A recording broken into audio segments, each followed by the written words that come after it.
Panginoon. Magandang umaga sa ating lahat, mga kapatid. Isang malakas na palakpak sa Panginoon. Welcome to Eastern of Christ Church. Linggo na naman, parang araw na ito ay para sa ating Panginoon. Mga kapatid, tayo lumayo at tayo mananalangin sa pangunguna ng ating pastor, Sister Elisa Invento. Purihin ang Diyos. Hallelujah.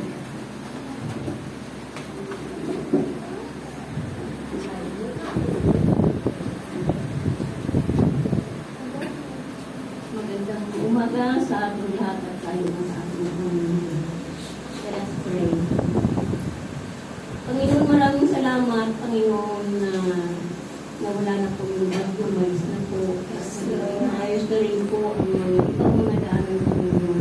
Maraming salamat sa aming buhay na binigay mo sa aming Panginoon at ang aming palakasan, Lord God, na aming nawa. Lord, sa araw na to, kami nagsasama-sama muli. Maraming salamat. At nawa ko, Panginoon, ang aming sarili ngayon, Lord God, bigyan mo sa kanila ang Panginoon. At kung ano man po ang message ngayon, Panginoon, nawa ko ay ma-action namin sa aming mga isipan, Panginoon, at magiging gabay namin sa aming pang-araw-araw ng gawain. Lord, ang mga grasyang pinagkalubog po sa amin, ang aming pinatay na araw-araw ng bigay lakas ang aming mga kabataan, nandito pa rin, nagsita pa rin sila, Panginoon. Lumayo po sila sa kanilang pang-araw-araw ng mga gawain sa pag-aaral nila, Panginoon, at sa kanilang pagbiyahe sa araw-araw. Bigyan mo po sila ng guidance, Lord God. Lord,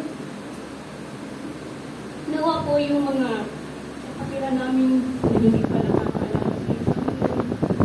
Siksik mo po sa kanila ang iyong banal na Espiritu upang sila ay magiging kasama namin sa pagpapulong sa iyo. Nawa po, kami lahat po, Panginoon, gabayan niyo po kami sa aming mga pang-araw-araw na gawain, Lord God.